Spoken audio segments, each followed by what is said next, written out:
I fell in love with a red, red wine. Stay close to me. 5 minute cu și despre vin.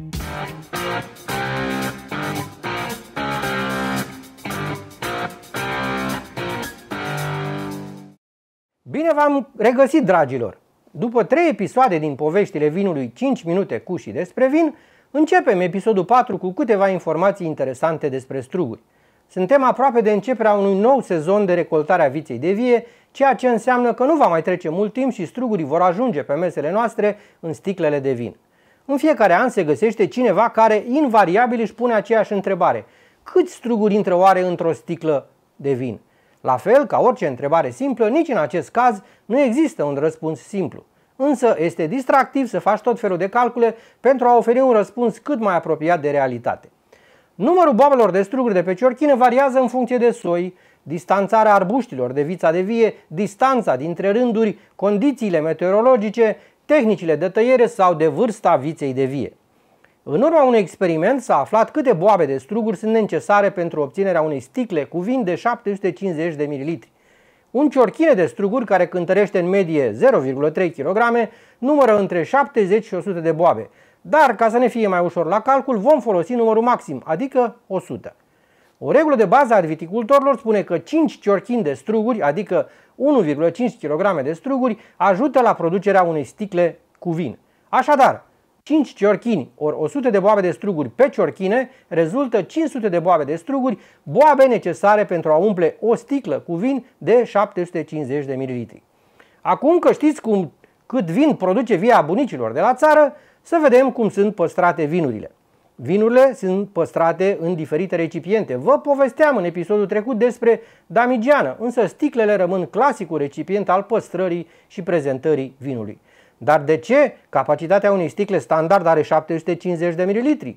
Totul se explică prin faptul că este mai practic. Cert este că un baric, adică un butoi de stejar, conține 225 de litri, vin care poate fi turnat în 300 de sticle de 0,75 de litri. Mărimea sticlelor diferă însă. Iată o clasificare a lor. Sticla demi, cu o capacitate de 375 de ml, adică jumătate dintr-o sticlă standard. Sticla Geni, cu o capacitate de 500 de ml, se folosește pentru vinurile de calitate, în Horeca sau pentru vinuri de desert. Sticla standard de 750 de ml, pe care o știm cu toții. Sticla Magnum de 1,5 litri, adică dublu sticlei standard. Sticla Double Magnum de 3 litri, adică volumul a 4 sticle standard. Restul sticlelor au primit nume biblice sau ale regilor babilonieni: Jeroboam, Imperial, Baltazar, Melchior, culminând cu sticla maximum de 130 de litri, care este una dintre cele mai mari produse vreodată. Înălțimea ei, 1,38 m, greutatea când este goală 68 de kg.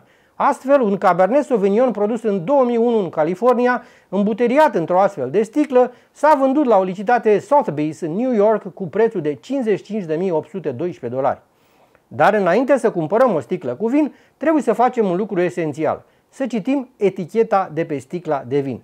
Dacă nu citești eticheta, riști să fii păcălit de niște trucuri de prezentare menite să fure ochii. Poți să fii atras într-o capcană ce implică un design de etichetă asemănător cu al unor producători celebri. Practic, așa cum se produc falsuri în industria modei, și când vine vorba de vinuri, ele pot să inducă în eroare consumatorul. Pe o sticlă de vin există în general 2 etichete. Una pe fața sticlei, care conține de obicei numele și elementele vizuale menite să atragă atenția la raft, și o a doua etichetă pe spate, care conține informații mai bogate legate de băutura din sticla respectivă. Haideți să facem un exercițiu. Să citim împreună eticheta și contraeticheta de pe o sticlă de vin. Citind-o, găsim următoarele informații: marca și numele producătorului, în cazul nostru, Fetească Albă de la domeniile Urlați. Țara și regiunea de proveniență, România, iar regiunea de proveniență, Dealul Mare. Anul producerii vinului, 2022. Calitatea vinului, DOC CMD, adică vin cu denumire de origine controlată din struguri culeși la maturitate deplină.